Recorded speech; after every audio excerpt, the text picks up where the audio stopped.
Welcome everyone. Good morning to our April Borough Board. Pursuant to the City Charter, Community Board chairs, the City Council members, and the Borough President convene the Borough Board monthly. We're here at 1 Center Street. For those of you who are not here, you can also live stream. I know a lot of people are following us through live stream on the Borough President's website. So just wanted to make sure everyone knew that. The first order of business is the adoption of the April 21st, 2016 Borough Board Agenda, which you all have before you.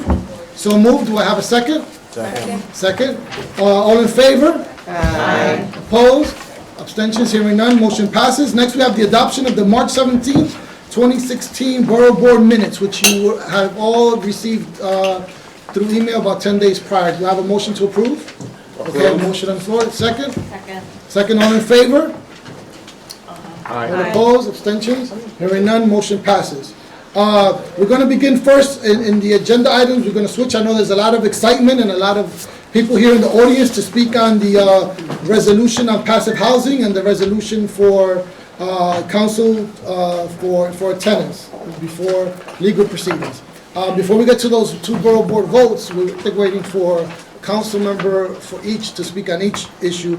We're going to begin with the presentation on the state level environmental affairs engagement. The presenter is Donna Roberts, Citizens Participation Specialist for the New York State Department of Environmental Conservation. Welcome. Good morning. Good morning. Hi, good morning, everyone. I'm Donna Roberts. I am the Citizen Participation Specialist, which is just a fancy word for public affairs with the Department of Environmental Conservation.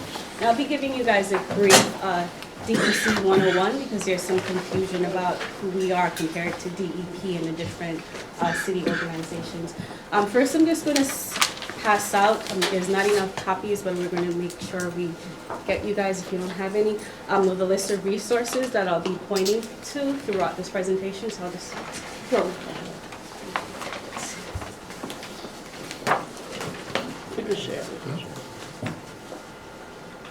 So, I'm representing the Department of Environmental Conservation, as I said before. For this presentation, I'm just going to give a brief history of the department. I'm going to talk about the different offices and divisions, along with the role of DEC right here in Region 2 and how it affects everyone in this room. I'm also going to talk about funding opportunities because there's a lot of funding opportunities that's available at the state level that everyone in this room. That's the part people are going to be interested in. Exactly. I'm going to make sure They're not interested in the rest. I'm also going to be talking about other resources that's available. That's in that handout that I'm sending out to you guys. So the history of DEC.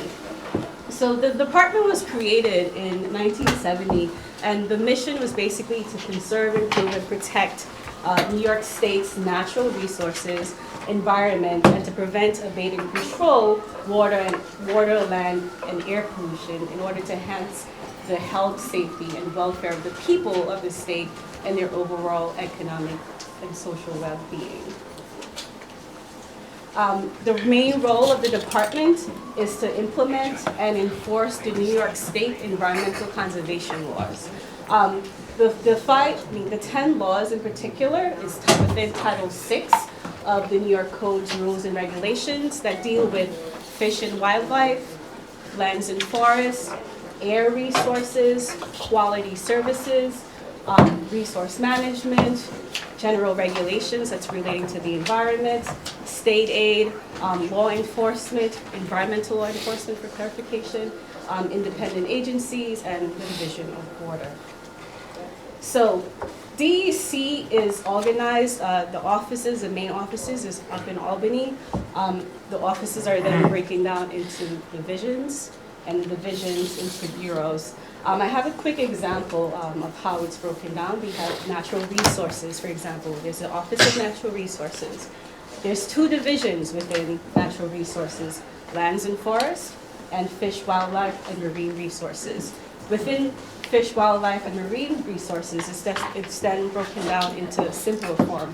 The fisheries team, the habitat team, the marine resources team, and the wildlife and fish and wildlife services team. DEC, we're throughout the entire state. We're state agencies. There are 9 regions.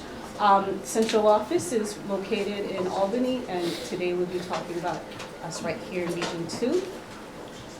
The acting commissioner is Bill Sagos for the entire department. And for Region 2, that's specific to us, our acting commissioner is Steve Zahn. Okay, DEC in Region 2. As I said before, most of the division heads are in central office, but we do have a regional staff that gets input from central office, and they deal with air resources, water, operations, lands and forests, fish, wildlife, and marine resources, materials management, law enforcement, forest protection, environmental remediation, and environmental permits. The last four at the bottom, I'm going to be talking more in detail about because it's very particular for DEC Region 2. And department, just so you guys all know, we are in charge of permitting and enforcement. Okay, so law enforcement. Sometimes you could be a little bit stronger on that. Yes, yeah. Law enforcement and forest protection. So we have our law enforcement team. They are sworn police officers that's authorized to enforce all state laws with special emphasis on the New York environmental conservation laws, including those relating to environmental quality, fishing, hunting, and trapping, and the protection of natural resources. Our law enforcement team is broken up into two groups. We have our environmental conservation officers that we call ECOs, and they address all the environmental complaints that's happening throughout the city and depending on where you are in the state. They also investigate the illegal sale of endangered species. They check for improper use of application of pesticides. They also monitor commercial vehicles producing excessive emissions. They also check for hunter and anglers, trappers, and commercial fishermen for compliance so that whatever they catch is within code. We also have forest rangers, and they protect all DEC properties, including the state forest. The one that we have is in Staten Island, Mount Loretto. They also conduct wildlife search and rescue operations. They suppress and prevent forest fires, and they do a lot of educational outreach with the Parks Department when they're out in the field and you're talking to kids about different ways that they could understand New York's wildlands and the proper use of natural resources. I have some images of our ECOs in action. This photo right here was taken in Staten Island when, I don't know if you guys heard about in the news about the deer running around with a bow stuck in it. Hunting is illegal in New York City, and our ECOs were down there and they were tasked to find and take in whatever weapons were being used. We have our ECOs out in the field checking to see if any of the fish that they collect was within regulation. They also go out and they could do patrols at fishing docks to find out if the catch of the day, if it's the right size. If not, you could get a fine for it. If everything's okay, you check out, you can continue doing everything that you're doing. And then there's there's some street patrol where they go around the city just checking to make sure that everything's okay. In the handout that I sent you guys with resources, there's the phone number for our environmental conservation officers. Whenever anyone in your community or you guys have an issue with regards to any environmental regulations, we definitely recommend you give them a call. There's an ECO task to every borough. I forgot the name of the guy from Manhattan, so I apologize for that. But you can contact them if there's any environmental issues that you might be having. Okay. The Division of Environmental Remediation is another important group here for New York City. This division identifies, they oversee all cleanup of contaminated sites. They regulate bulk and storage for petroleum and chemicals, and they respond to spills. The photo at the bottom you see used to be an old gas station. The land was bought. The site needed to be remediated. Our team was there to oversee the entire process, and then it was turned into a residential base. I think this area is in the Bronx. The main goal for the Division of Environmental Remediation is to help return contaminated sites to productive use. Sorry, let's go.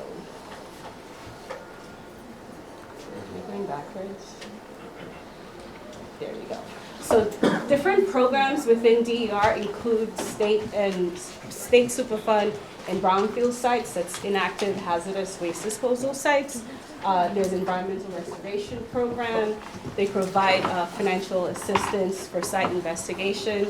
There's a spills response team. Whenever there's a spill, whether someone pouring something down the drain or out in the harbor, there's a program dedicated to that. We also do bulk storage programs. This for different guidelines and controls for hazardous waste that's like underground. Hazardous waste management team that deals with generators, transporters, treatment, storage of disposal facilities, and then there's a radiation program. The Division of Environmental Radiation, they're on site with a lot of activities in the city. As you guys recall, the crane collapse that happened, I think it was maybe Worst Street Community Board 1. Exactly. We were on site because there was brake fluid that was actually leaked out. So our staff was on site to make sure it was properly collected, and so that there was no effect to the environment in return. There's also a photo here of a spill that someone reported. All this information is then written down and is stored in our database, and then we have some other photos of them on site. I have some statistics for Manhattan DER sites. In Region 2, out of the 9 regions, we have the most remediation sites, 799. Within Manhattan, there's 116. The highest borough is Brooklyn, followed by Queens, and then the Bronx and Staten Island. Within the past year, this is April 2015, April 12, 2015 till April 12, 2016, there's been 491 spills reported within Manhattan alone.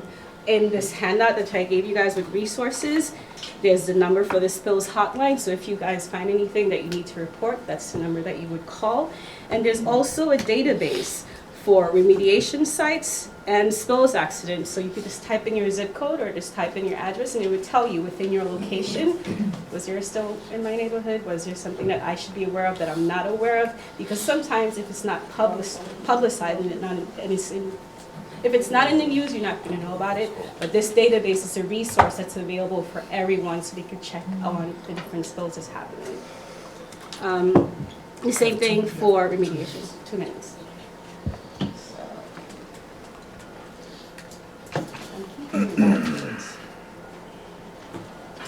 We also have the Division of Environmental Permits. Permits is a big thing within the city.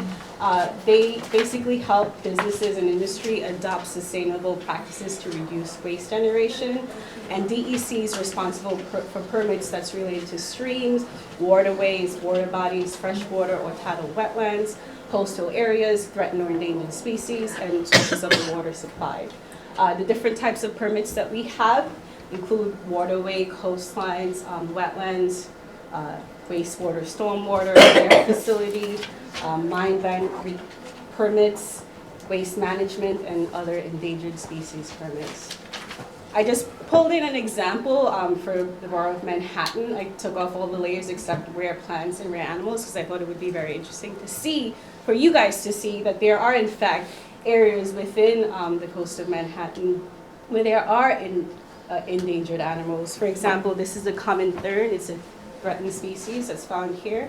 We also have the short-nosed sturgeon that's also in this area. So people who are building on the waterway, they may not know that these guys exist. So we should find birds to put in places so people can't float.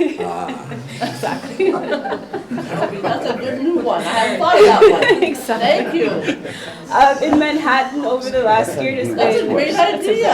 ID Westwood. 133 new Strike that. permits in various stages. That's to give you an example of permits.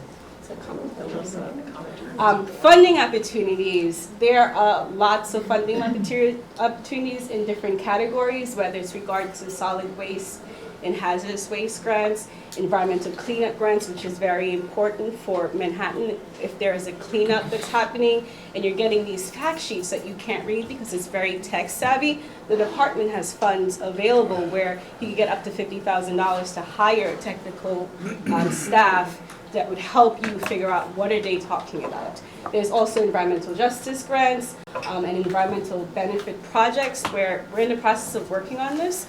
we're going to start collecting a whole bunch of proposed projects so we can have it in a library. So whenever someone is paying a fine for some environmental law that they broke, instead of it going into a bank somewhere upstate, it's going right back to the community. So we would soon be launching a project where we're going to go and start collecting all these ideas. There's also water protection grants, wildlife protection grants, land and forest, sportsman's education, and urban and community forestry grants. Resources on this page, that I give you guys, and if you guys don't have any, let us know. We make copies. It's a list of everything that I touched base on today. The ECO's number for environmental, if you have any environmental concerns. The same for spills. FOIL requests, this is if you can't find data within the past 5 years, you could do a request, we could get data going all the way back to 1970s. And then a bunch of online resources like the database to find out where are the remediation sites in Manhattan, where are the spills happening in Manhattan, who has permits in Manhattan that's state related.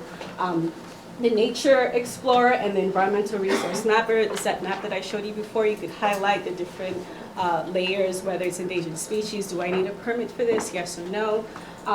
There's DEC Delivers and the DEC Calendars, which is also very important. It tells you all the activities that's DEC related, so you could definitely check that out. You could even get an alert on your phone that says, hey, this person is having a public comment period for a site that's about to be remediated. We need to get public input. This calendar and DEC Delivers would help you. There's also the grants page that I spoke to you guys about. Just type in grants on the DEC website, and that's all. I'd like to leave at least a minute for questions Yeah, and sure. answers. Any comments, questions? Yes? I know it was kind of Thank rushed. you so much for coming, great Thank you. presentation. I have 2 questions, one on air and one on water. And I know I've been in touch with DEC that we'd love to have an air monitor in Community Board 1. We don't have one. We have the 4th worst air quality out of the 59 community boards. And having spoken also with the New York City DOT commissioner, they do not even know how many vehicles enter Community Board 1. Okay. So having bad air quality and having thousands and thousands of commercial vehicles in a very congested area is very important. And also with the dismantling of the Lower Manhattan Construction Coordination Program. On this, so I'd like to formally request that again. And then the second item is your office also gets involved with hydrofracking, right? So can you tell us where that's at in the state? Because we care a lot about our water quality. That's actually more central office space versus the city. Fracking is a big deal in the other regions. Well, it's not happening. Well, There's gel fracking. Yeah, there's just So different they types of found a fracking. loophole in the text. Exactly, but I could actually get the fracking team out in central office to give you a call if that would like, since I'm not technical staff. I think a lot of people down here are very, very interested. Yes, I in could get that water quality information issues. and I can send it to Laura. Great. Yeah, so I just want to make sure I write that down. And for the air monitor, I'll take it back to the air team. And I'm also going to look into see if we have any grants available within the air, so that could help pay for whether it's monitoring the air monitors throughout a certain period of time. And your community board? One. Okay, great. They don't care who paid for it, they just want it. They just want. Yes, could you tell us a little bit about where your department is with dealing with the formaldehyde elevation? Because DEP was supposed to be giving ongoing and regular reports. Yeah. And we haven't heard anything else about that. You're absolutely right. DEP is the lead in that. Are you, which? Community Board 9. Community board. She's talking about the North River Yeah. wastewater. Yeah, it's so funny. I spoke to, I forgot her name yesterday. She called. Utah. Yes, let me, CB9, just want to make sure that I have everybody's concern with the formaldehyde. I know that they have to send in reports to us regardless because we are the regulator. I could find out what's going on with the reports, and are you guys just not receiving it or you're not hearing word on what's going on? We're not receiving any reports. Okay. We're not getting any feedback when requested. And it appears that there has just sort of been a hiatus. Really? And that's Okay. very important because the levels were up And we don't know whether they're still at the same level, whether they've decreased.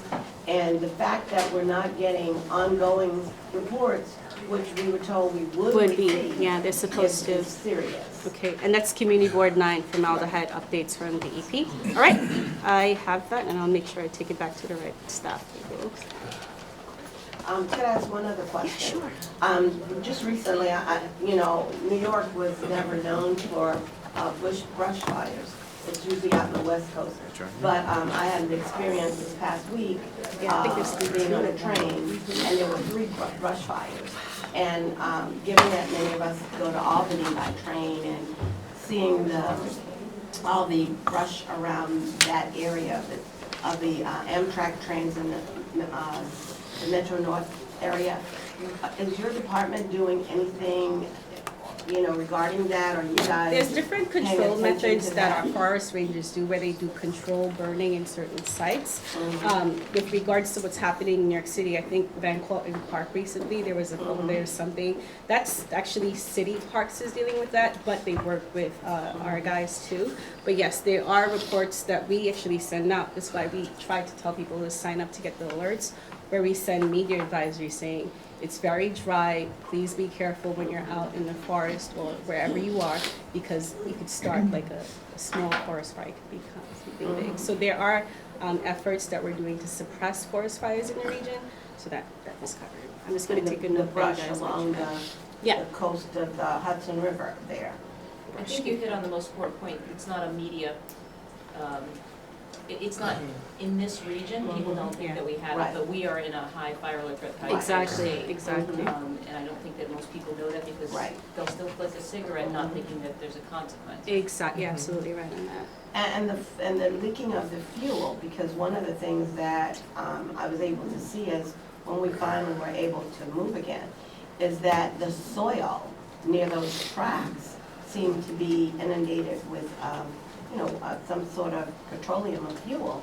And so it seems that it was still smoldering in areas where there hadn't been any water put. So the soil itself was smoldering.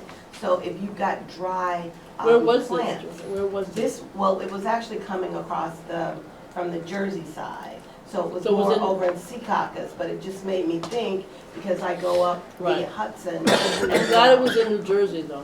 Yeah, that was in New Jersey. She said she was Stay alive. there. Yeah, but it's just made me concerned Okay, I hear you. about I'm what we're just saying doing. to stay there.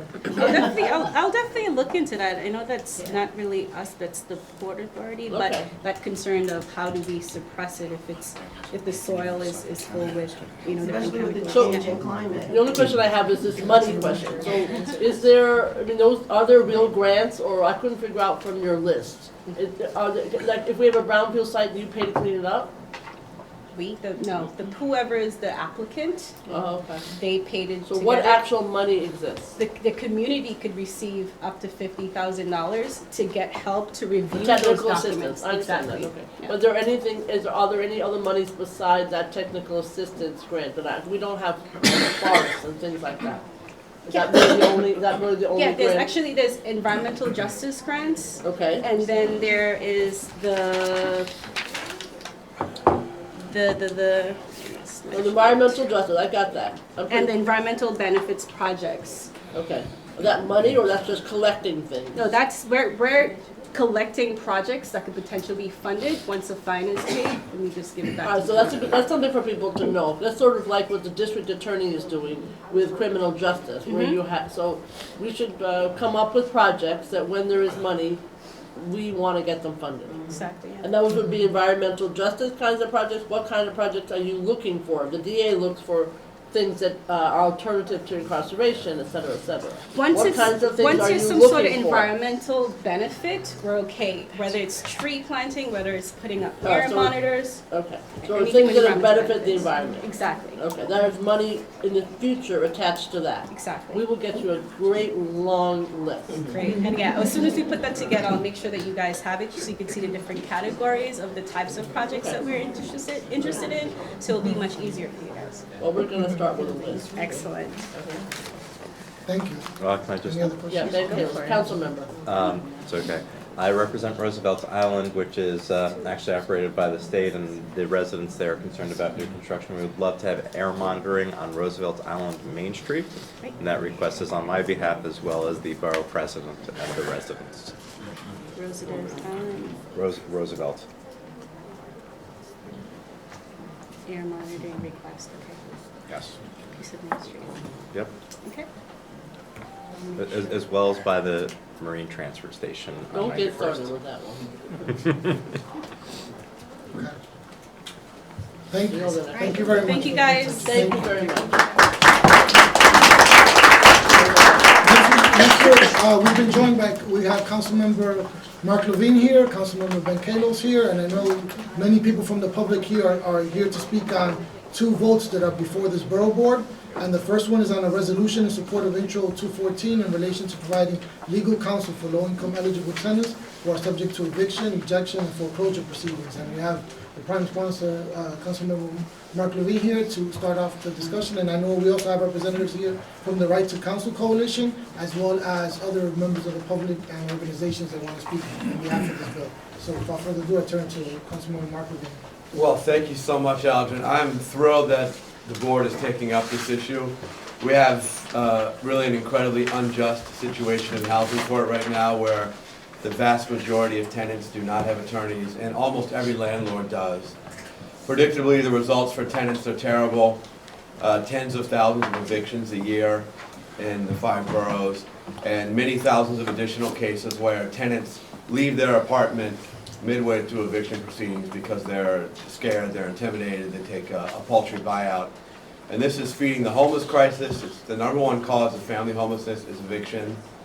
It's feeding the affordable housing crisis because over half of evictions are in rent-regulated apartments, and you know what happens to those apartments when they become vacant. They go market rate. This is really at the heart of so much that we're struggling with as a city. We have proposed to change the game in housing court so that every tenant has the right to counsel. The same way you do in criminal court. You don't have that currently in any civil court. This would reduce the number of evictions. It would also reduce the number of cases landlords bring because they're currently counting on the fact that in most cases they won't face an attorney on the other side. We know of cases where simply when a tenant shows up with an attorney, the landlord drops the case. And we are already seeing proof of the benefits of this kind of policy because while we're fighting legislatively to establish a right to counsel in housing court, in the budget we've been getting more and more money to fund attorneys for tenants. 2 fiscal years ago we were funding at $6 million a year, and thanks to money that the city council and the mayor has put in, we're at about $70 million a year. And we are seeing the results. We have seen an 18% drop in the number of evictions in New York City in the last 2 years. Yes, it's a huge benefit. You rarely see that kind of impact from public policy. Think of what the results will be when we go all the way. And to have support from this borough would give great momentum to this movement. The Bronx and Brooklyn have already voted in favor of it. Our bill in the City Council has, I believe, 38 co-sponsors, and we have an incredible coalition of nonprofits, advocacy groups from all over the city, some of whhom are here today, that's behind this. It's a movement that's gaining steam, but to have the official support of the Manhattan Borough Board will mean a great deal. I have comments and remarks here? I have a question. This is really good, and I applaud everything to help tenants in terms of legal. I live in Lenox Terrace, and I am hearing stories daily about people being evicted. Is there any money so we can get something out to regulated tenants prior? Because a lot of people don't even know that there are things pending or in place for attorneys. So they're evicted, they're out. Is there anything we can do at the front? In other words, the education, the community boards can send things out and all that. But what can we do so tenants will know this before it happens? It's a great point, Henrietta, because often tenants don't connect to an attorney until they show up in court, literally the day of their hearing. Right. Much better to start earlier.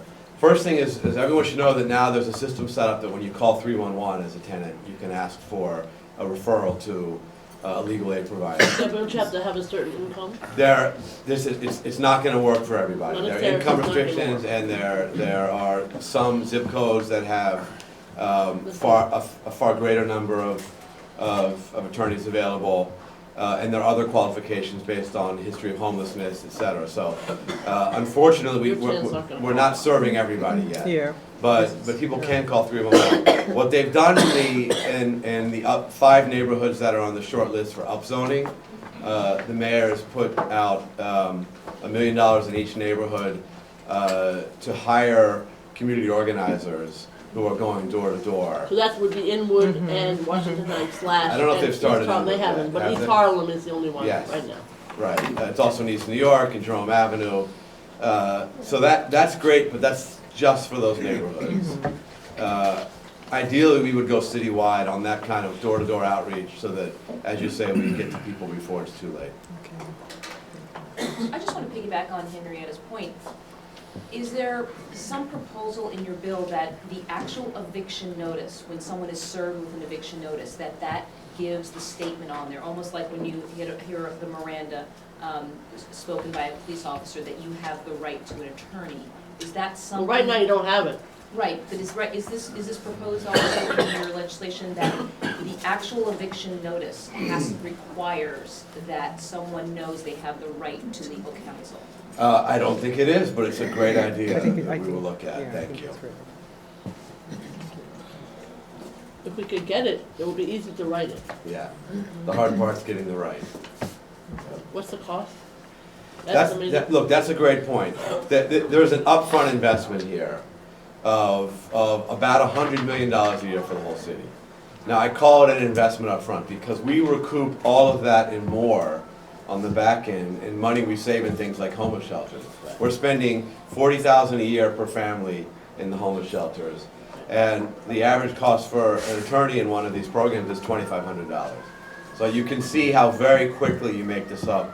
And there's many other ways that homelessness incurs costs for the city. We have all sorts, millions we're spending in the schools to educate homeless children, and other costs in public health and other arenas. So this will save money. There is an upfront cost, and that is an obstacle to be sure. But this is not only the right thing to do morally, it actually financially will yield benefits to the city in the long term. I know we have a representative, Ryan Du Bois, is Ryan here from the Right to Counsel Coalition? People have to talk too much. Right, we've heard a lot, so make it short. Hi, so I'd just like to speak briefly. My name is Ryan Du Bois. I'm a tenant organizer with the Guy Riverside Law Project, and I'm a representative of the Right to Counsel Coalition. So Councilmember Levine did a really great job, hitting on all the most important points, the numbers and statistics, in support of this legislation. Myself personally, I've been doing a lot of presentations to the community boards in Manhattan about this issue, and it's received, I would say, universal support, because I think people are really coming to understand how important this issue is. Myself as a tenant organizer, I've seen how low-income, especially rent-stabilized New Yorkers, are basically under attack in the city. Watching the slow and steady depletion of our affordable housing stock, because basically the system is stacked against low-income New Yorkers and towards wealthy landlords and developers who, as Councilmember Levine said, are basically trying to take the rent-stabilized, affordable stock of housing in the city and make it profitable at the expense of low-income New Yorkers. And so basically this legislation is saying to New York, housing is a human right. It's a right that shouldn't be violated on behalf of the profitability of the wealthy. And so I think that I would just reiterate that it's a very important piece of legislation, and it is a win-win because in the long run it is going to save the city money. It's supporting people's rights. It's good for the city, and so I would just thank everyone for the attention and consideration that you've given to this issue, and urge everyone to pass support for Intro 214. Thank you. Thank you. Okay. At this moment, we have a motion in support of resolution intro 214. So moved. We have a so moved. Second? Second. I think we heard a great deal of acclamation, so we'll probably do a voice vote. All in favor? Aye. All opposed? Abstain? Okay, motion passes. Thank you for that one. Next, we have a lot of people here from the public as well, and the community boards and council to speak about this resolution in support of international passive house standards. And it's like, this is one of those just-in-time resolutions, seeing as tomorrow's Earth Day. So with that said, we open it up. And I'd like to also say that we're joined by Brendan Sexton, Chair of the Manhattan Solid Waste Advisory Board. We're very excited that we're taking up this resolution. And if you wanted to say a few words as well, you're welcome. Stand up, Brendan, please. I don't know what the board or others already know about passive house, but I'll not present the whole issue, but there is an international movement to establish a set of building codes and environmental regulations to get to, what is called passive house in this movement may be known to you as net zero housing, net zero construction. The point is to be able to build and occupy, but especially to create housing and buildings, commercial buildings also, that have no negative impact on the environment. In particular, passive house is focused on energy balance and carbon release. The international movement, in fact, is entirely focused, or virtually all focused, on things that you probably recognize as important construction issues like energy use, insulation, heating and cooling efficiency, and so on. It's not mysterious, but it is true that most building codes say very little about this. New York City now has a green building code, which at least is not ignorant of these issues, but it doesn't go very far with them.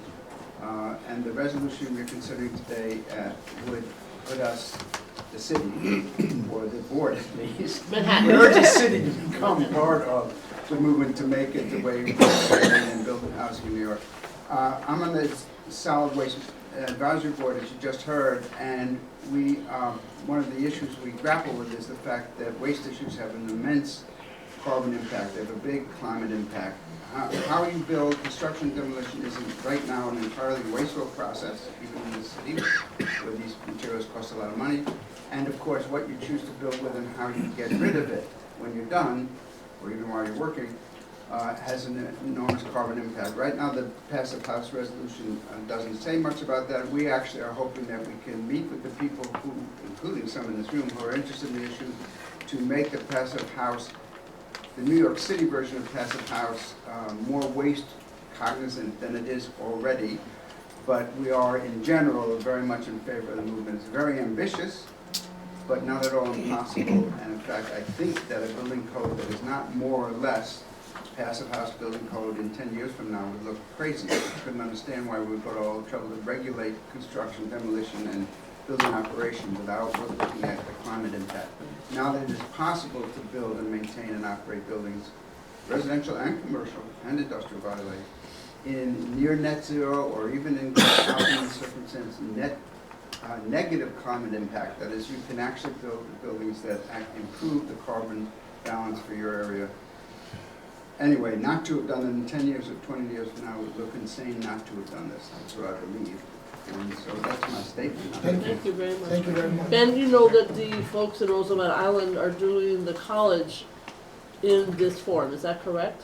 Yes. Yes. Right. Yes. Cornell, Yeah, so I just, there is a good example happening on Roosevelt Island, so I just want to. I would also like to add that the 111th Street project is also using pH standards in the building, whatever comes there. Yeah, we're very excited about that. Congratulations. Catherine? I just want to thank everybody for their support on this issue and for being able to have the opportunity to vote on this today. Russell said you can't build a new building without it passing house standards. And Pratt University is offering a course this summer on passing house in less than half a day if you're interested in a course called Pratt. Thank you. It'd be at 14th Street. Vicky, and then I'll. Alden, I just want to say, I'd like to say thank you to Community Board 1 for really taking the lead on this 2 years ago, or was it even 3 years It ago? was December 2014. And we followed suit last year. We have our representatives here, Bob Schnepp from Board 1 and Andreas Benzik from Board 5, and they've done a tremendous amount of work. They'll give you a little blurb on what they've been doing. But thanks so much. You guys really started this, and it's very much needed. You prompted us to do a resolution too, so Good. we passed one last month. Thank you. I just wanted to say, my background, I worked for 15 years to... You are? I'm sorry. I'm Cormac Flynn, I'm newly appointed to Board 2. I worked for 15 years to improve environmental laws in state, local level around the country.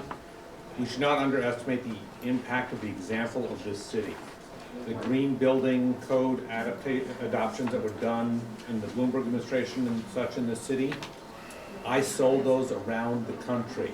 They were responsible for pulling up the codes in a lot of other places. This is a pace-setting thing. When we adopt this sort of thing, it helps, it has a ripple effect across the country. Thank you for that.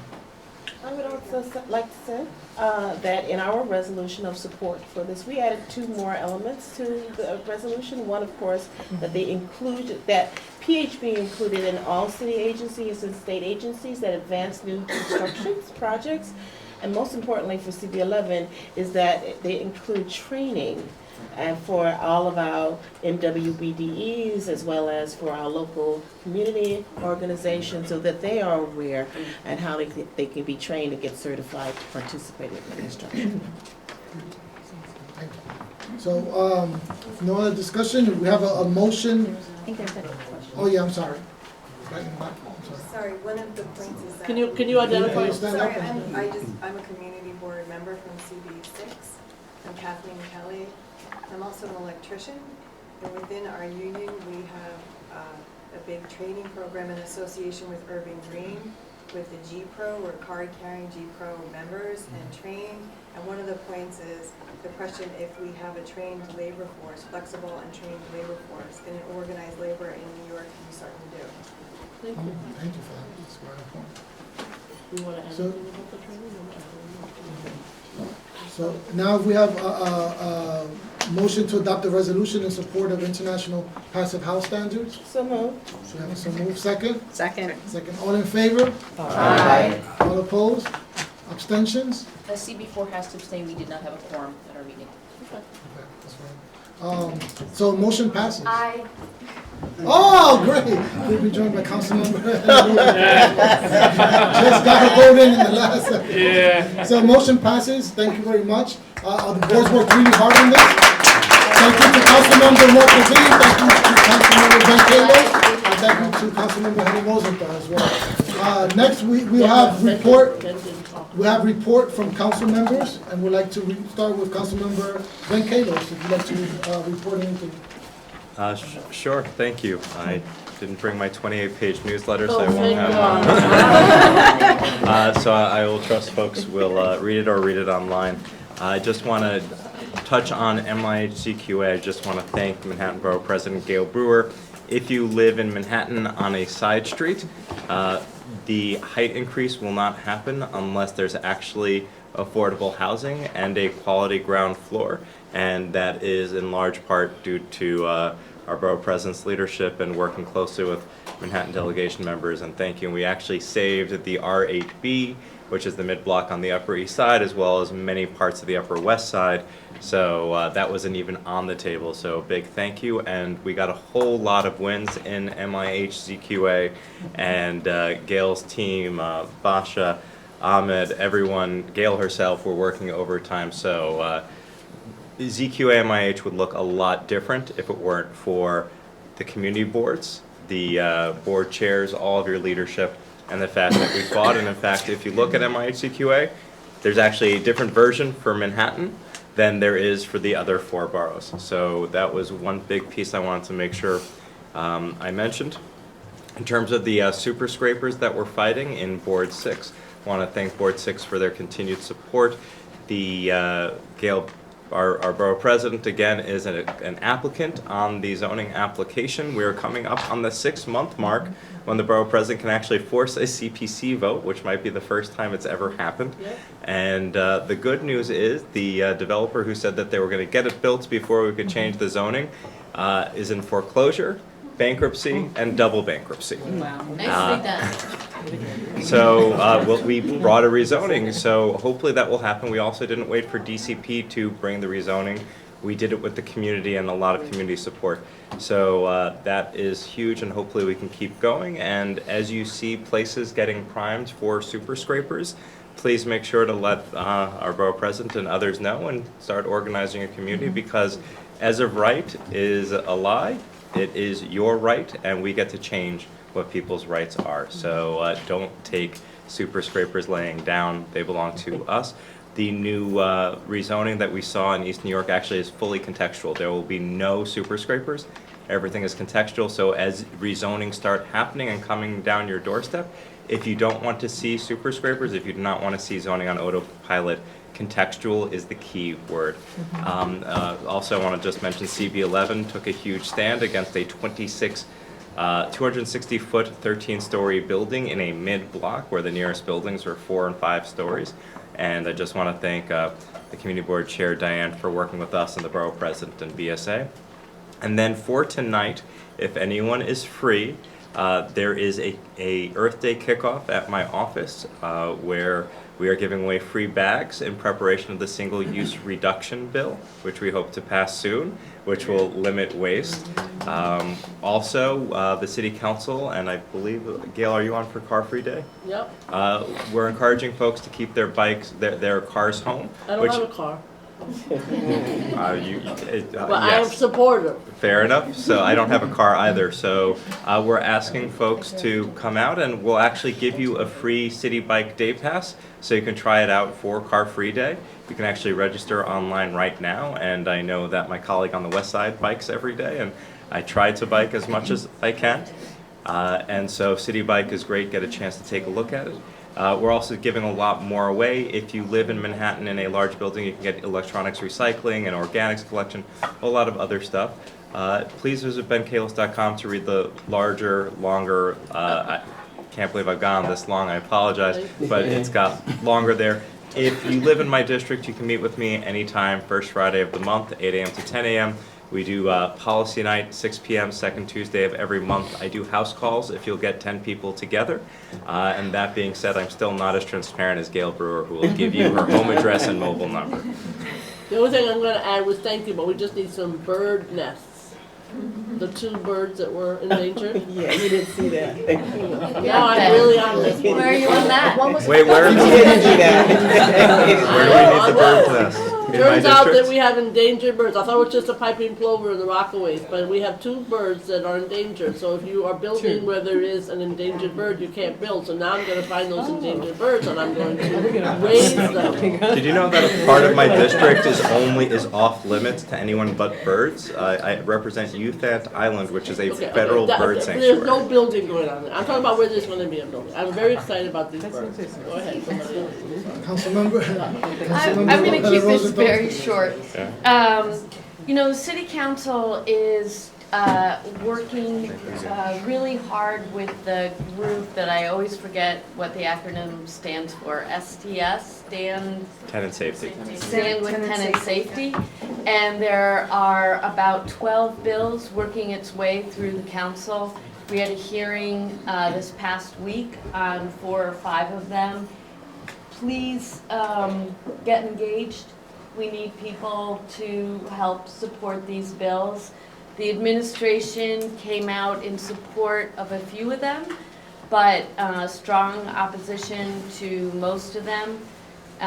So if people are interested and want to get engaged, you know, for the community board chairs, you know, and district managers, where that doesn't normally happen, but if you guys want to engage in that, please reach out to your council member. Every single one of the council members in Manhattan are sponsoring at least one of the bills, and I think they go a long way.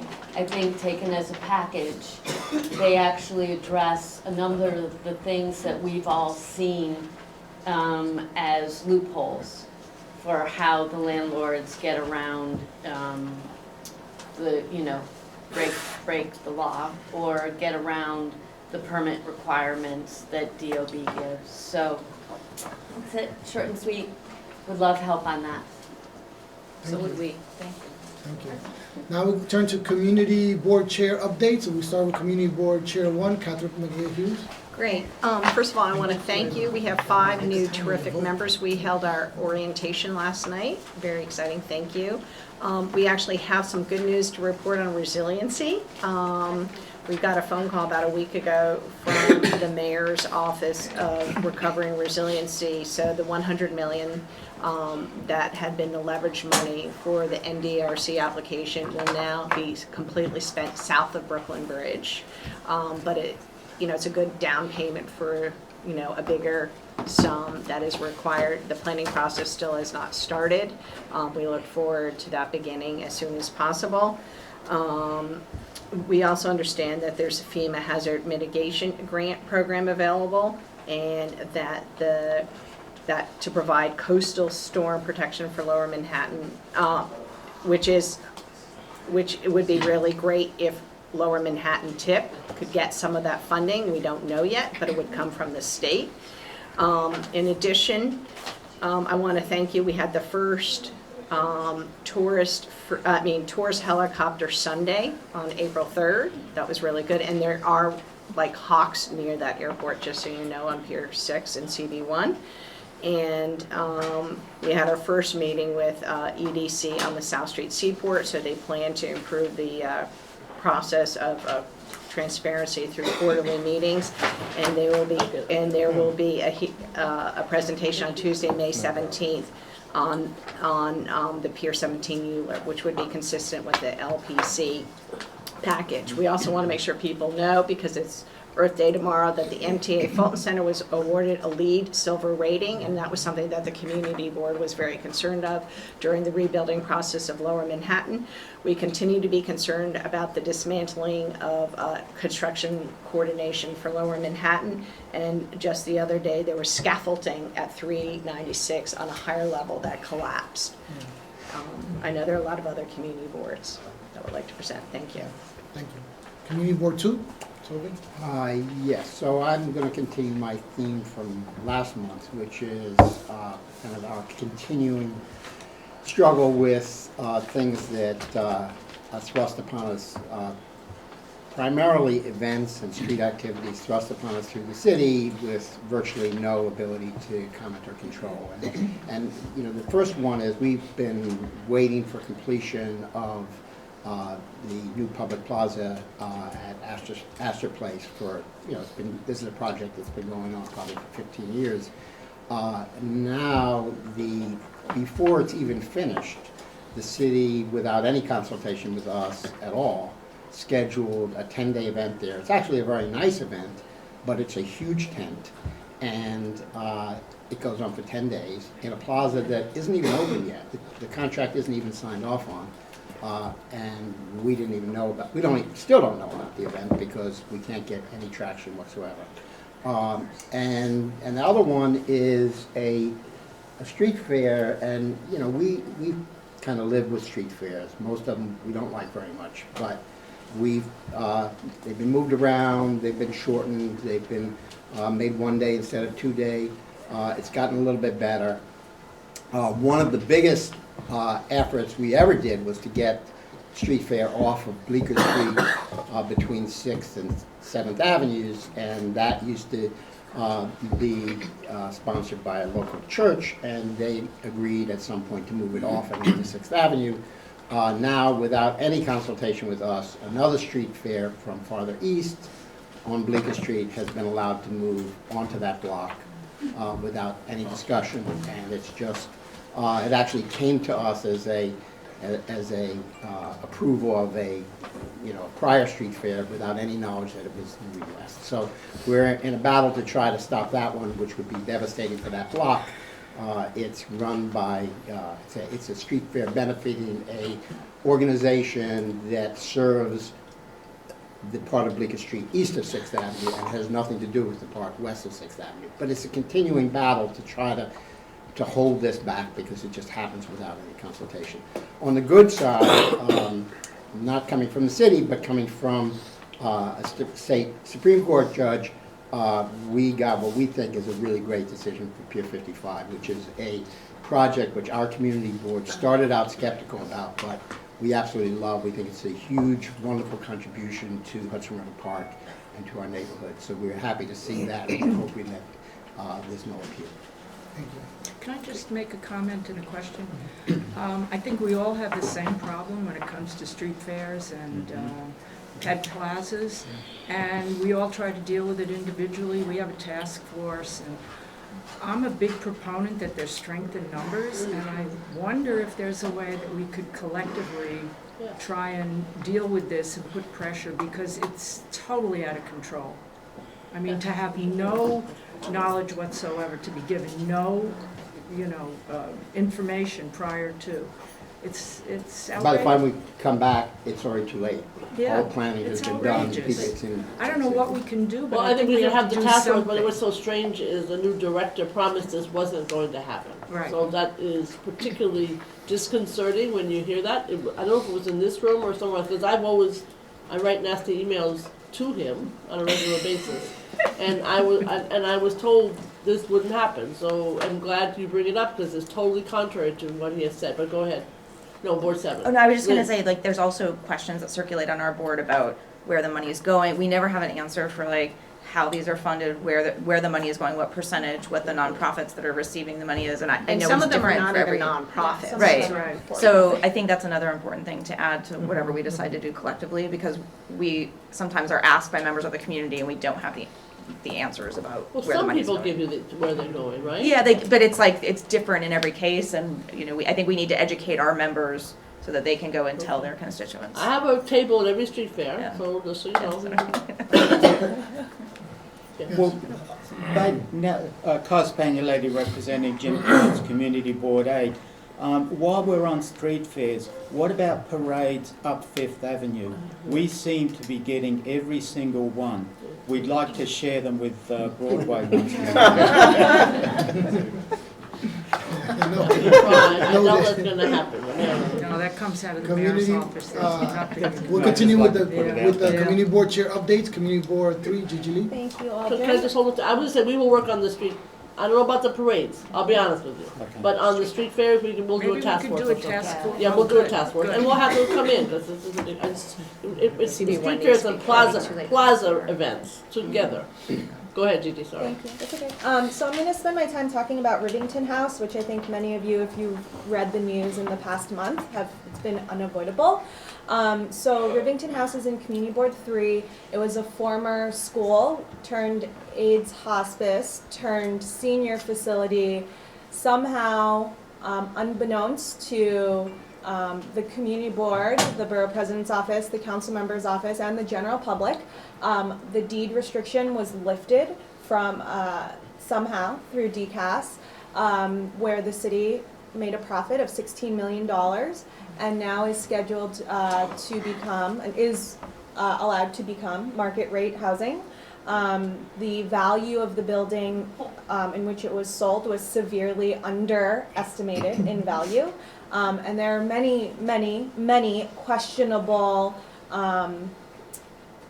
processes that we think deserve attention and to be looked at. And I think this is preposterous and unacceptable that a community facility could go through this kind of process with no accountability and transparency. There's currently 4 investigations that are looking into it between Department of Investigations, the Comptroller's Office, the Attorney General's Office, and the U.S. District Attorney's Office.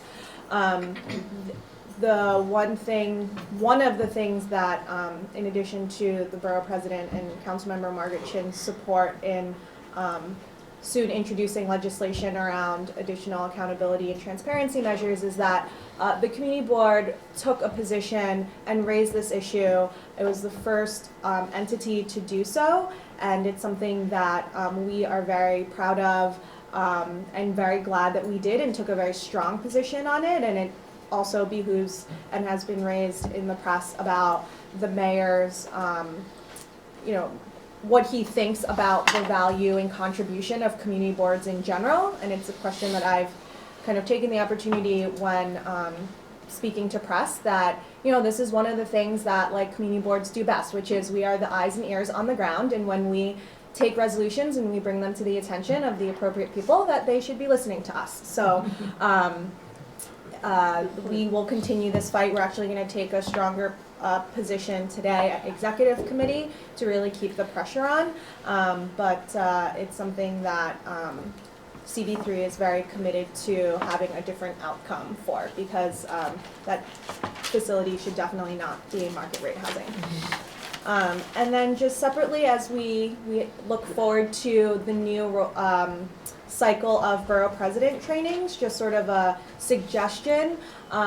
We've had requests for trainings for committee chairs, or people that we think would make great committee chairs just as a professional development, particularly with difficult situations, just kind of dealing with maybe contentious topics and issues. And I think it's also great because often committee chairs do become great candidates for board chair, so it's kind of a way to give sort of an additional level of training that's tailored towards a set of skills. Jump in. So thank you for your leadership on Rivington. Before you run away. Oh, I'm coming back. Before you run, first just thank you for your leadership on Rivington and sounding the alarm. I think that government gives away our property, the people's property, all too often. This is the first time, it's not the last time, but that being said, if you can mark your calendar for May 3rd or May 4th, I happen to look up to the borough president a great deal, so when I got into the council, I asked to chair the same committee she did, which is the Committee on Governmental Operations, which has oversight over the Department of Citywide Administrative Services. So we will be bringing them in for an oversight hearing. And if anyone has any specific questions they'd like me to ask them under oath, that we think they will answer with pending investigations without pleading the Fifth Amendment, I am eager to do so, and then we also invite your testimony, as well as from all the boards that have seen other deals happen in front of you. We would like to get that into the record. So the sanitation garages that magically turned into hospitals, and pieces of land that got turned from a hospital into a hotel and things like that. Oh, yeah, how about 346 Broadway, AKA 108 Leonard Street? And it was supposed to guarantee a certain size of community space and was completely downsized. So we can bring it to you. We know it. We'll bring it to you. So just bring it all, because I think it's a good chance to air all the dirty laundry, since for the first time the media is paying attention to this one issue while ignoring all the other ones. So I want to make sure we get everything into the record so that people just see how large a problem it is, where it is alleged that people can give paying contributions in one way and then end up with millions or billions in returns in another way. Thank you. We will definitely be there to testify. Thank you. Community Board 4? Hi, I'm Dolores Rubin, Chair of Community Board 4. Just to pick up on Gigi's comment about development for community board members. Great idea, Gigi. In fact, Community Board 4, during this month, we're going to be doing a series of additional training. We do Land Use 201 because we have so many special districts in our area, so we are doing a special land use, but we're also running a meeting which is going to talk about how to deal with contentious issues, how to deal with crowd control, how to deal with being respectful in a way that still moves the meeting along. So that's a great idea. I think that it's something that should be implemented overall. And we're going to add in there also letter writing, the style that CB4 has. Usually they're 20-page letters, and they're extremely detailed, and there's a particular style. So we're doing that type of training. Biggest issues going on, well, there's a lot of things going on in Community Board 4. Biggest issues of late, we had a great meeting with Department of Buildings. Gigi, this was something you had brought up 2 months ago with the concerns that you have and issues with DOB in terms of records that seem to not make sense when someone is applying for a permit, whether it's demolition or whether it's alteration. Thank you to the Borough President's Office for being present at this meeting. Community Board 4 and our elected officials brought up a lot of issues that are happening right now, which we haven't seen in many, many years, which is records are actually being falsified. There are permits that are being submitted that say that there are no occupants in a building when there are. And then what ends up happening is a harassment may be going on, which moves out the rest of the residents, and then somehow magically this bad actor gets rewarded by the building being allowed a demolition permit. And this is happening. We saw 1, 2, and then now we've seen 6. And this is in a very short period of time. The information that DOB gave us was a little bit alarming, saying that our cases do not even compare to what they're seeing in other boroughs. So it's very frightening that this is happening. A lot of this, in our estimation, is operational on the part of DOB, but there needs to be a lot more of a voice that is raised about this issue, because again, power in numbers. A lot of people are seeing this. People are fighting it in a small way. We need in a more organized way to go ahead and bring change to the Department of Buildings and their process so that we can prevent these things from happening. Just recently, on Monday, we, Community Board 4, co-hosted with our local elected officials and Gail Brewer, who was present, a forum on the Port Authority bus terminal. If you do not know, there are plans to change that terminal, possibly expand. When people hear expansion, the first thing they think of is eminent domain. The particular area of Hell's Kitchen is not a stranger to the Port Authority, completely changing the nature of the neighborhood and removing many of the residences and buildings because of the need for the infrastructure. So this was a beginning conversation. It was extremely productive. The voices were heard loud and clear from not only our local elected officials, but from community members themselves to say that this is a neighborhood. We have real businesses, real families, many generations, and we'd like the Port Authority to be open to a conversation with how this project moves forward with our concerns and our needs. So that was very positive. We do hope that, like Community Board 1's relationship with the Port Authority during the whole rebuilding of the World Trade Center site, that we will also be part of a very productive and fruitful process to bring something that is acceptable not just to commuters but also to the residents of our community. Thank you. Community Board 5, Vicky? I'd like to first thank Gail for the 11 new members. It's the most we've ever had, and I just wanted to make a special note that we looked at our membership, and in the last 2 years, more than 50% are new.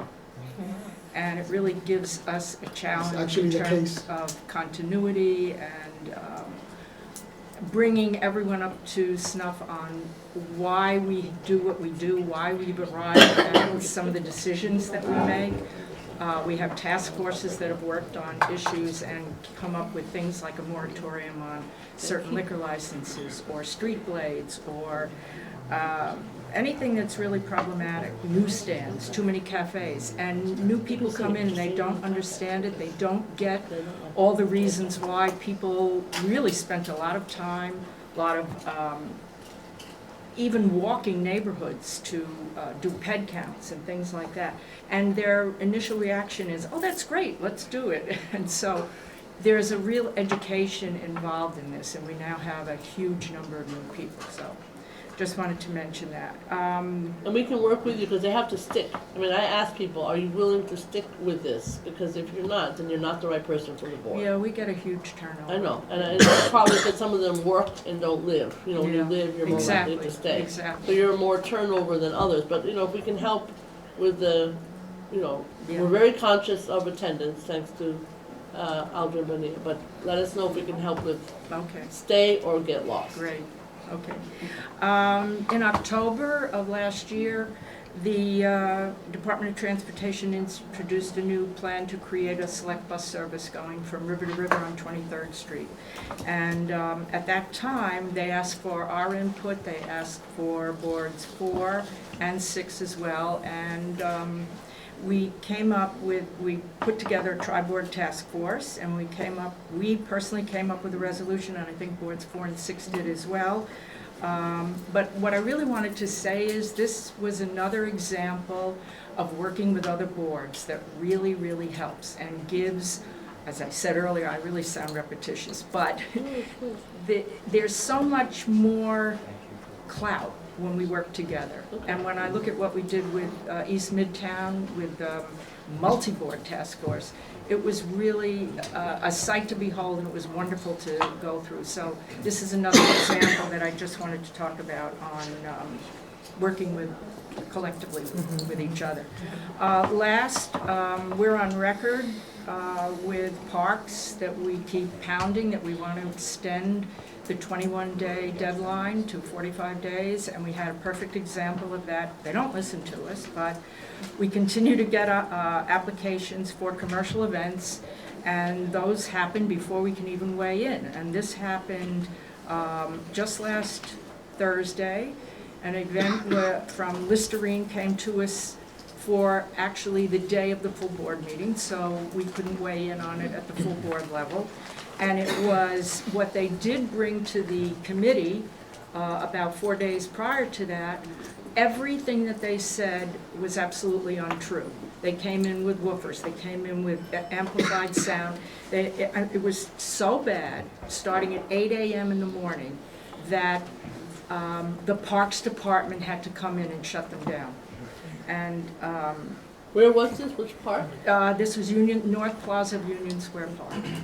And it's just another example that no one's paying attention to event if no one pays attention or has an opportunity to be a part of this process before it gets to us. There's no regard for what we do or what we want or what we're saying or the public, and that's really unfortunate.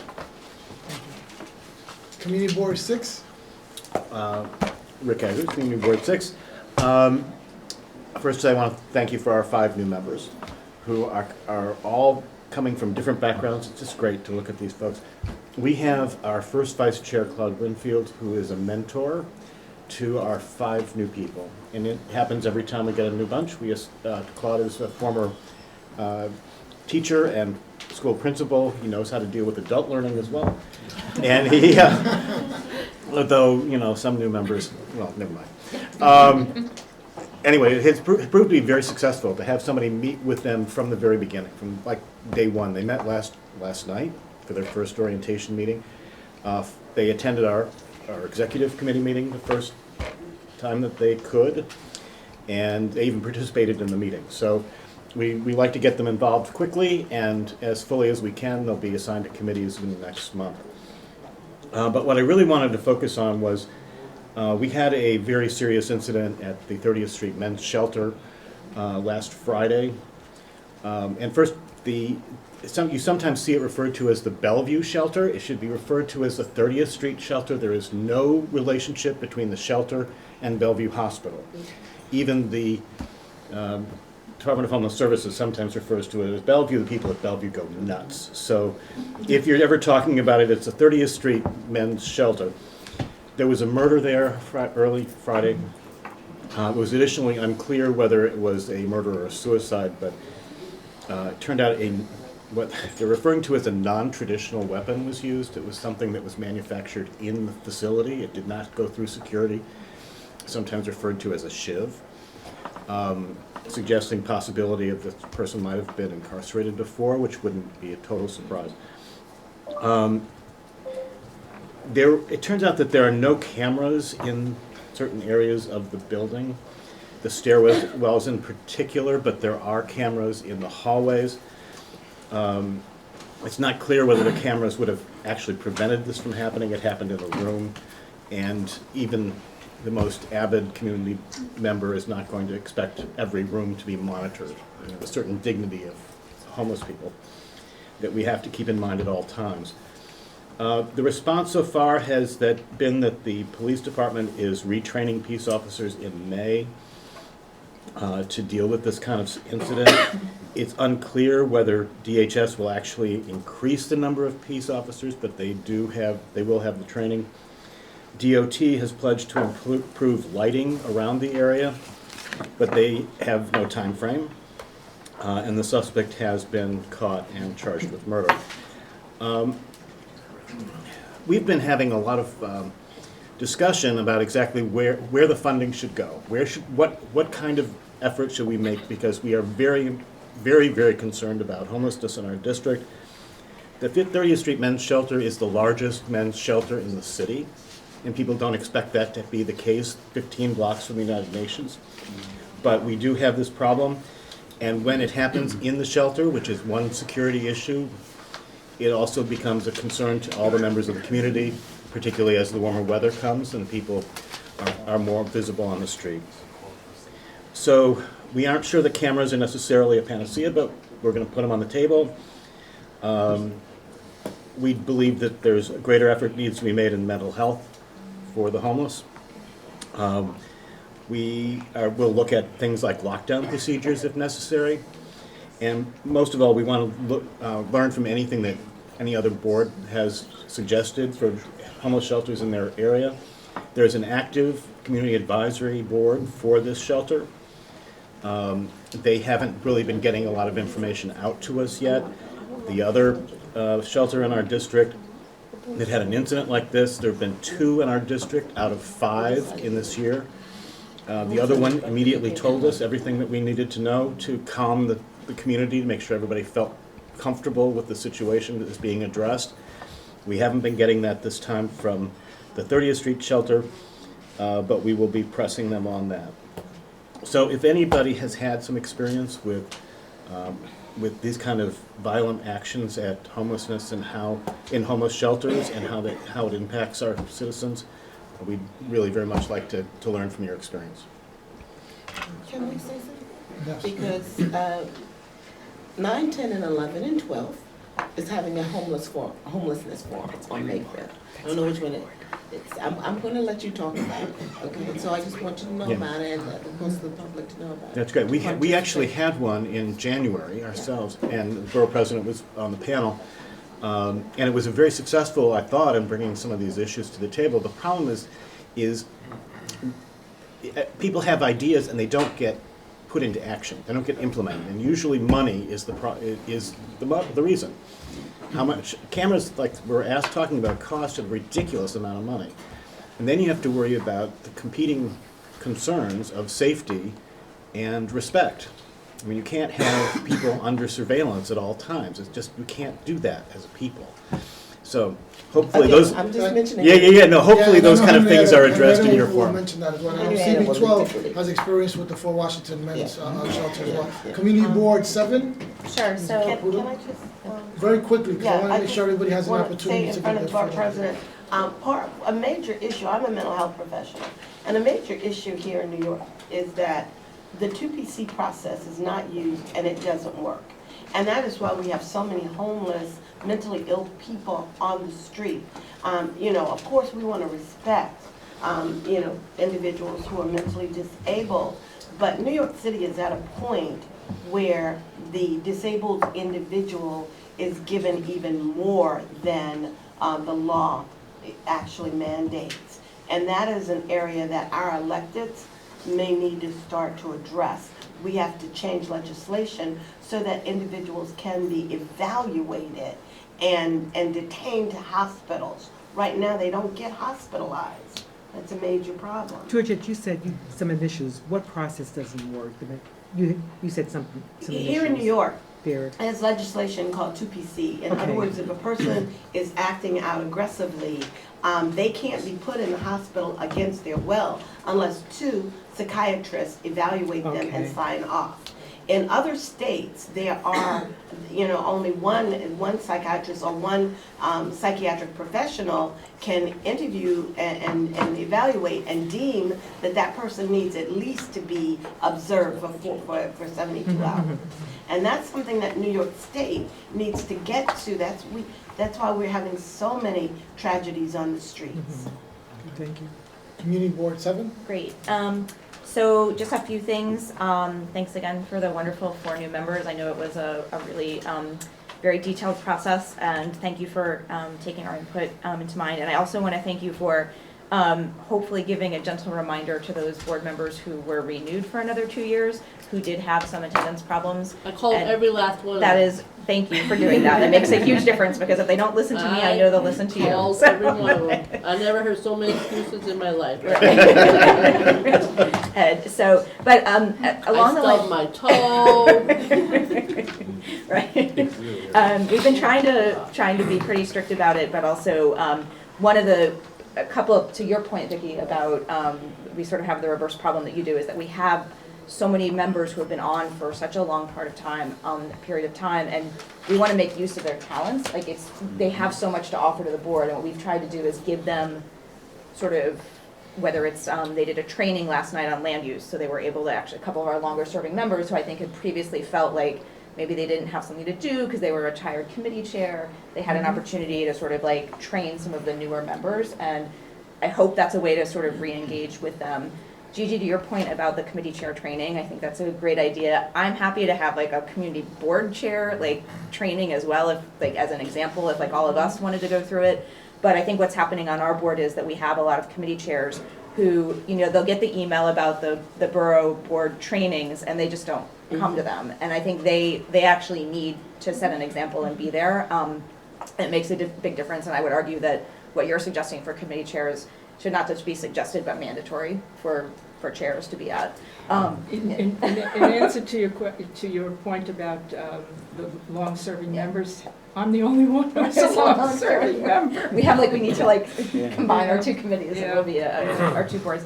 But just policy-wise in the district, a few things.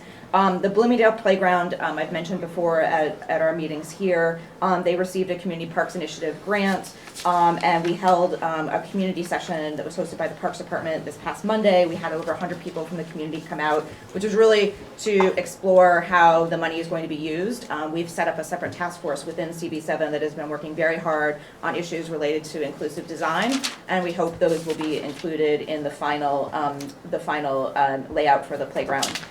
We also have a public housing task force that has started convening. Our first major meeting will be on April 27th. This is a meeting with the tenant association presidents from across the district. In each of the developments, it's about 40 to 50 people. We've had great collaboration both from our 2 task force chairs, but also from the board in general. So we're really excited to see how that takes shape. I mentioned the land use training. I feel like I couldn't give a report without giving a brief update on the Museum of Natural History. There was a public meeting between just in the last couple of weeks. Community Board 7 obviously has not taken a position, and I want to make that very clear because there are a number of groups out there in the community who are insisting that we have. We have made it very clear that our job is really to communicate what the design for the Museum of Natural History expansion is going to look like, but we have not taken a formal position on it yet. We expect that we will have to do that in the coming months, and that will be hopefully a very public and transparent process when we do.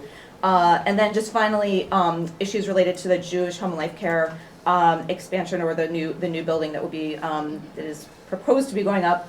Many of you have read that the mayor filed an amicus brief that challenged the approval reversal from the Department of Health.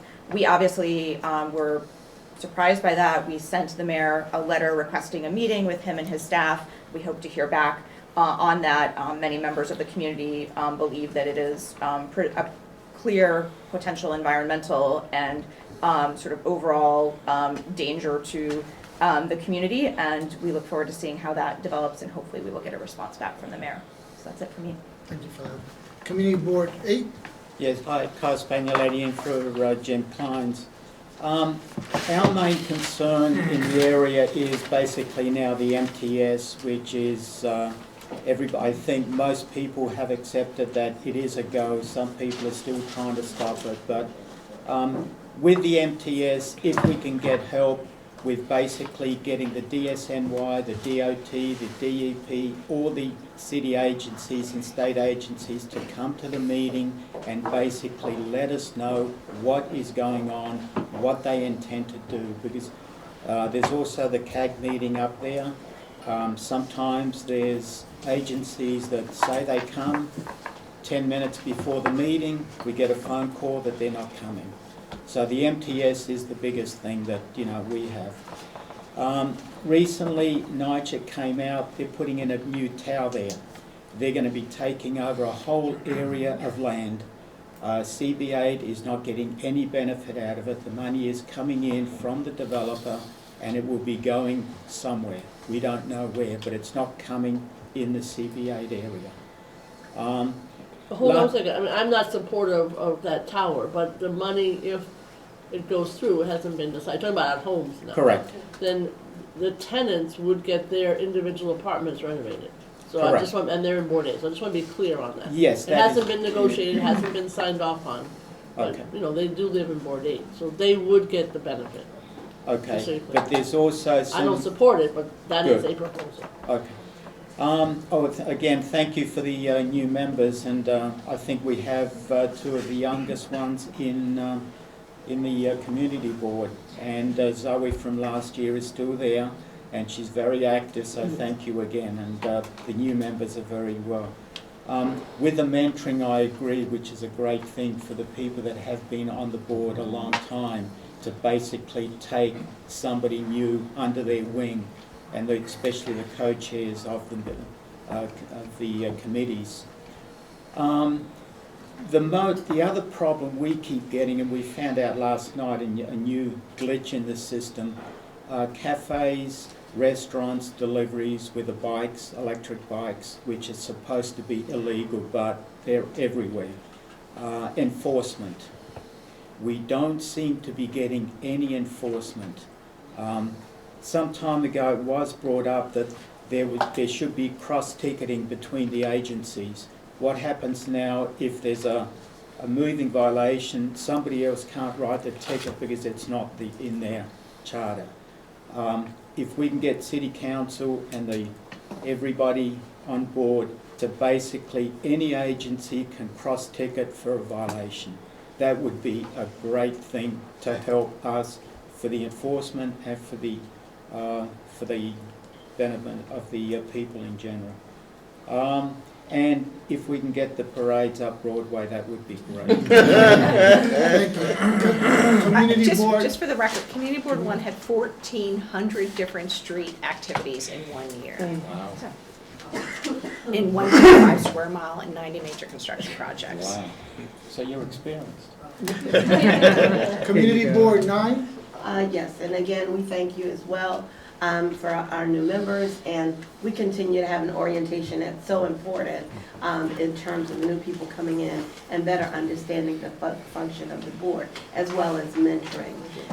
Community Board 9 is also hosting an HDFC forum in June, and we'll be sending that out because we'd also like to encourage other community boards to join with us so that we'll be able to begin to be stronger in terms of protecting our current HDFCs and making sure that they're going through the processes, being protected against tax liens, etc. We'll be having a senior housing forum also in June. We are concerned about the seniors in our district. As people are retiring, they're less able to afford the rents that they were paying, and so we're coming together to try to come up with some ideas and support financially for them. All of you know that we've been battling with Columbia forever, and so we have finally, they have this employment center that is supposed to be hiring our community residents. We brought them to task, and we're having an open house, so we will send that out, because what they're saying is that anybody throughout the city can be hired at Columbia, but preference would be given to Board 9. Our cultural diversity program will be held again this year on May 28th, where we close St. Nicholas Avenue from 145th to 141st. So we're really excited about that. And also, we are fighting with EDC and DOT, because most of you have seen 125th Street and 12th Avenue. It has impacted our businesses down there so horribly, and it is continuing to be a problem.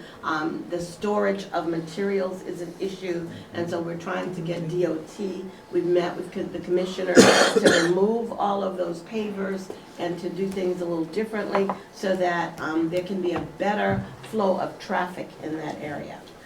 Finally, not the least of our report is that we have a member, Ms. Cora Gilmore, who has been selected to represent our district in Albany. It appears that there was a citywide senior volunteer service person, and the Department of Aging had asked all of the community boards for a representative, and Ms. Gilmore was selected to go to Albany. So we're pleased by that. Thank you. Community Board 10? Oh, first, let me thank you for our 5 new members. We have our first youth member, 16-year-old young lady, so we're looking forward to that. Our orientation for new members and for any members who want to join us is going to be on May 2nd, so we can just basically get them ready for the upcoming meetings. Thanks to this Manhattan Borough Board's office in terms of introducing Adrienne Mack to us about 6 or 7 months ago. I spoke to her, and I'm going to be meeting with her tomorrow to see how we can explore ways for them to get involved with some of the jobs that are coming out of the city banks. Since the bikes are coming to various communities, we want the community to feel a part of the bikes as well, even if they're riding the bikes, like the cleaning jobs, the training jobs. So I'm meeting with her tomorrow, and what my role is to basically to introduce her to DOT with a plan so we can work this out and then, take this to other communities as well. So thank you. I see Mara back there who also had a good hand in bringing her to us, so thank you. We are having an educational resource fair. We don't have the date, and again, Mara, I just happen to see you over there. She is basically the person who's responsible for this, and hopefully we get all the information out. We will make sure everyone receives it. Homeless forum.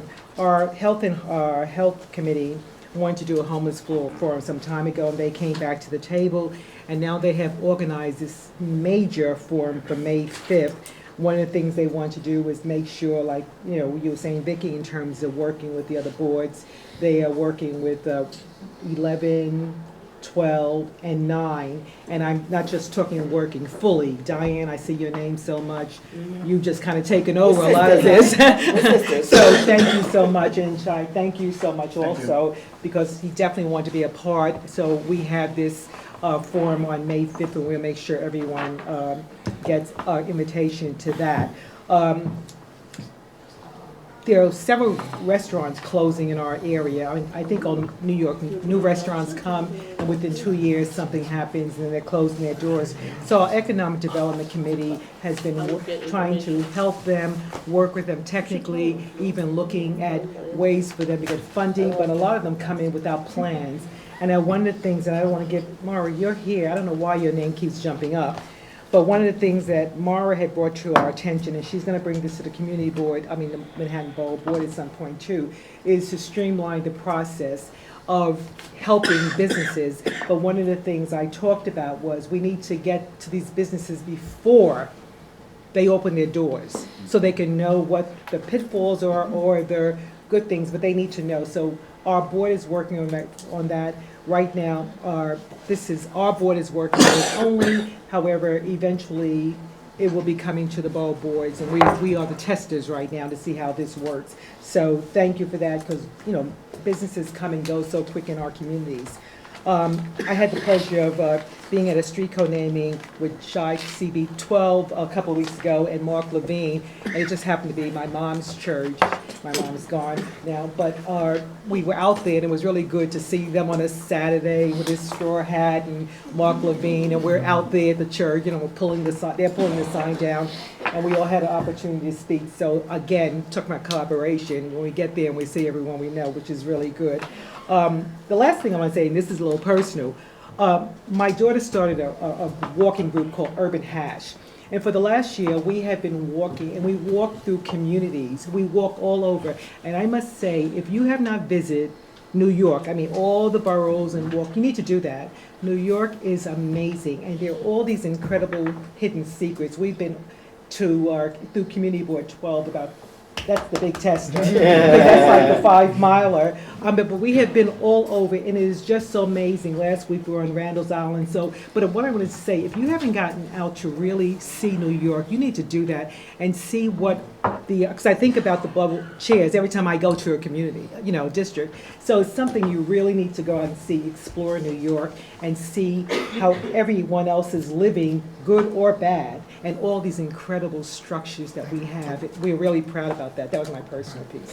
Thank you. Can anyone join that? Is that how does it work? Yeah, just give me email addresses and we put you Her down. daughter's and you wonderful. come. Her Laura's Yeah. wonderful. And is there a Thank you. charge? You gotta go. To Community Board 12, let's put in the minutes that next month, we'll start with Community Board 12 first, with the report, I'll go backwards. Community Board 11? So I will try to keep it short, okay? CB 11 took a very firm stand on absenteeism in January, and as a result, as some of our members said, it's a wake-up call. And as a result, we ended up with 12 new members. 12 new members. Why? Because people take a look at their life situation. The chair calls, perhaps you should revisit this. We need commitment from you as we move forward. As you mentioned, it's important to have quorum. So we thank you for the 12 new members. And we thank the ones who have left, including, of course, our own Matthew Washington, who is now the deputy borough.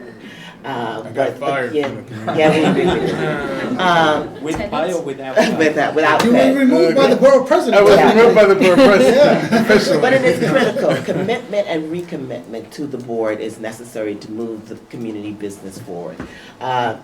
All of the chairs can relate to this around the table. Several years ago, you may have a proposal that comes before you, you support it, and then when it comes back 3 years later, it's not what you supported. So this is exactly what happened with the 125th Street public realm, also known as Metro North.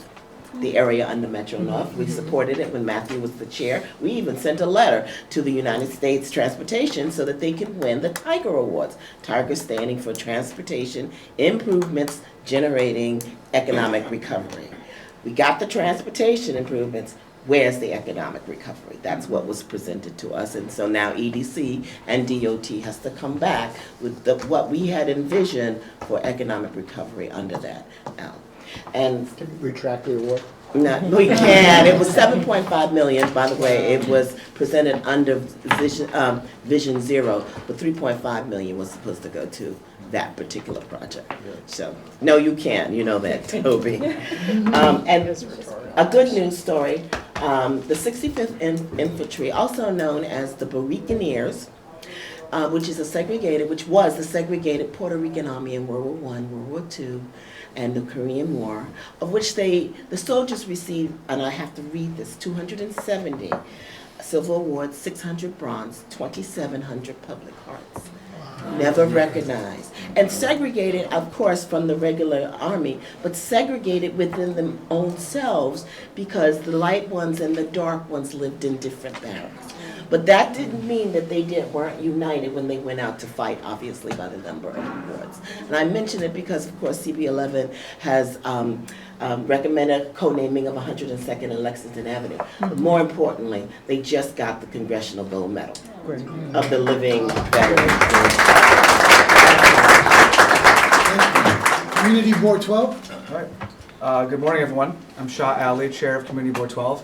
And I always say I might be slightly biased, but Community Board 12 happens to be my favorite community board. Second only to Toby's board, but that's, But I thought you work in CB1. I work in CB1, I work around the corner. So thank you. You're getting in a lot of trouble here. Thank you for the new members. We actually have members of Community Board 12 in the audience today, so I want to take a quick moment to recognize them. Faye Florimon, Faye, raise your hand. Chair of our Youth and Education Committee. Natalie Espino, who is a new member, a public member, but now a designated member of the board, and Gerald Dingle, who is a new member who will be assigned to a committee. So thank you all for being here. The issue of education, right? The issue of member education. And maybe it's my role as a professor, but I think that education is every day you're on the board. It's not one designated training. So this is good training for the members themselves, whether you're a chair or just a member. Every day you're at the board is education. Last month we had a presentation by the voter registration folks, and I want to say thank you to Sean O'Leary. If everyone was here, remember Sean? He dropped off 200 voter registration forms to my office so I could take to the board. And I asked him for a couple. He made the effort to walk over to my office and drop them off. So I want to thank Sean for that. I want to thank Borough President's Office for bringing music education back to Washington Heights and the George Washington campus. Gail was very big on doing that. Tomorrow is Earth Day. Councilmember Rodriguez is the lead sponsor of that bill and the initiative. One of the 3 car-free zones will be in Washington Heights tomorrow, so I asked everyone to participate. I've made a pledge not to drive, and I hope you would make the pledge as well. The rezoning of EDC continues. That is east of 10th Avenue in Inwood. Perhaps we should mention to EDC that Gail has this project of bringing birds in to stop development, so we'll see how that works out. So our Youth and Education Committee will be having an event coming up in June. We'll let everyone know about that. And my request to all boards and chairs is that if there are, so I've heard a lot about collaboration, people coming together. If there are events, public hearings, forums, please let us know. I know boards, very few issues are really just board-centered. They can be citywide, borough-wide. I've gone to many of them. I've crossed, district lines and gone to support, either support in substance or support by standing next to each other. The support is just support, just how we frame it. And I'll do the same. That's what's happening on community level. It's always tough to be the last report right before adjournment, so I want to run through this last part. What's happening at board level. So our new members are here. We actually will be assigning members to committees first before having a board orientation. I would like to know, before hearing an orientation, what new members think of the way committees run. And what happens is that committees are formed, members are sit on committees, and they never really move around.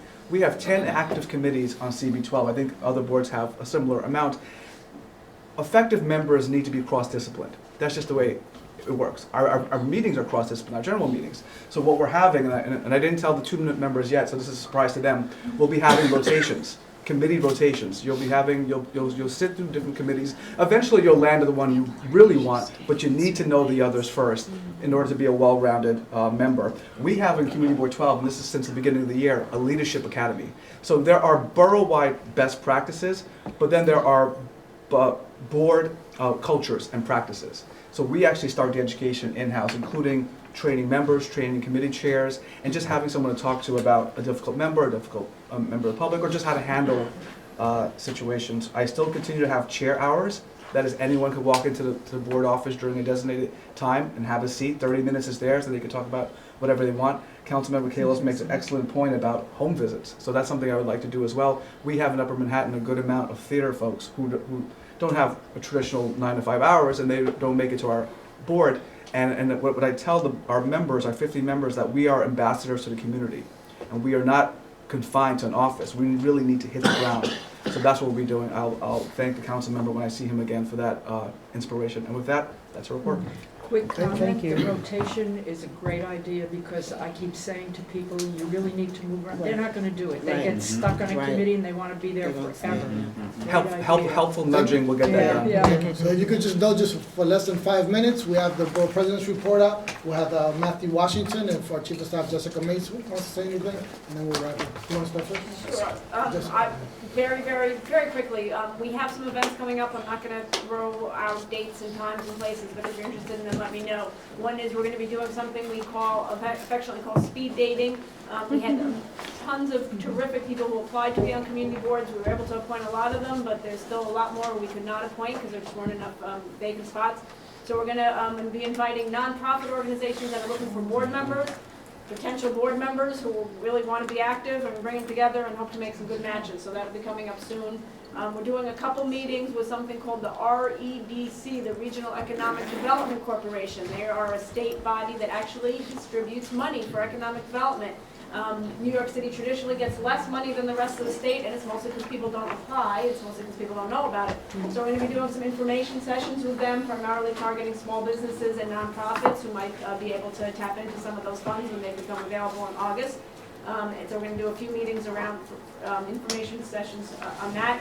And then we're going to be doing a whole series of meetings with small businesses, some in conjunction with the city and state regarding MVWEs and contracting process, and some of our own meetings around helping small businesses sign up to be city vendors, which is a great way for them to be able to get more business and hopefully stay in business. So those are a bunch of the events we have coming up. If you're interested in any of them, please let me know.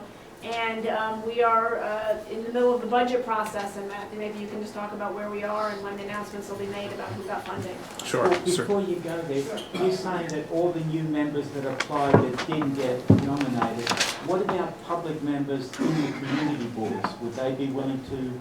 Anyone who would like to recommend folks to come to this, speed dating No, event? I'm that talking would be about some of terrific. the applicants that were not selected to You be. need to be public To members. be public members. Well, I hope that each board, if you. The letters that applicants who are not appointed received mentions that each community board has some aspect of public membership, but Okay. it's specific to each community board, and they ought to contact the community board Oh, chair good. to avail themselves of a public membership opportunity. if they Good, exist. thank you. Right. But certainly we look at those who are talented. There are a lot more people who apply than their positions open on the community board, so we work to plug them into good places, which is why this speed dating event is being put on, not just so people can find somebody and fall in love for the rest of their life, but so that good people can get connected. That's good too. We'll be very happy about that. But so that good people can help some nonprofit organizations who are very excited about utilizing that talent. In terms of the budget process, the City Council responded to the mayor's preliminary budget.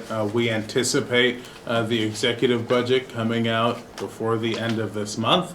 So once the executive budget comes out, and the end of this month is next week, we anticipate working with the City Council, looking at funding. So if questions are coming in about capital funding applications that have come in through the Manhattan Borough President's Office, it's still a process, but it doesn't get finalized until the budget is approved. So notifications will not go out until July. So if people are looking for information on capital funding applications, July is when they'll get notified. Also around that time, the Manhattan Borough President's Office does have some community awards that we give out, and that process will begin in the summer, where you can get a small award, $3,500, $5,000 for some programmatic aspect of a nonprofit organization. So we're looking forward to launching that in the summer. And then Henrietta talked about the work that Community Board 10 is doing with Mari's leadership on connecting with businesses, and it's something that our office has been working very closely with Mari on launching this. So we're putting the pieces together, but looking at how we support small businesses. Jessica, did you have something to add? I wanted to add something. Yeah. I just also wanted to add that with the opening of the Westfield in August, they will also start beginning a campaign looking to hire a lot of people. So Yeah. there's roughly 300,000 square feet of retail, so I just want to make sure that your Yeah. office is aware of that as well. Absolutely. I just want to make sure that people should know the Chancellor at the Department of Ed is holding a meeting with youth and education committee chairs of community boards. I just want to make sure everyone here knows about it, because we weren't clear how they got. That's tonight. That's It's this evening. That's tonight. Are all the chairs aware of the Does meeting? everyone know about it? Yeah, I knew about it. I'm I knew going. about it. I can't go. It's at 6 o'clock. So, You're not. you finished with your? I can't go. So in terms of, soon we'll be releasing our schedule of trainings for the Community Board Leadership Development Series that we've been running for the last 3 years or so, or under 3 years. So far, 1,400 people have taken those trainings. We encourage you to make sure you're members, public members, prospective members. We're extending it this year to the CEC membership, to SWAT membership, to NYCHA leaders. And we'll have a series of 10 different trainings: resolution writing, parliamentary procedure, land use landmarks, community mapping, and the source. We've completed the 300 appointments. About out of the 300 appointments, 80 of those appointments, 85 are brand new members. So when you put that together with the new appointments we've done in the previous 2 cycles, almost half of all community board members in the borough of Manhattan are new members. So that's a whole new faces, energy, and ideas. And I think that, after these 3 cycles, we should be good to now solidify that membership, give the trainings necessary so that everyone here should have a good board that they feel confident can do the work of the community moving forward. So we're happy about that. If there's no other comments or questions, we have a motion to adjourn. All in favor? Aye. All right, thank you. Congratulations.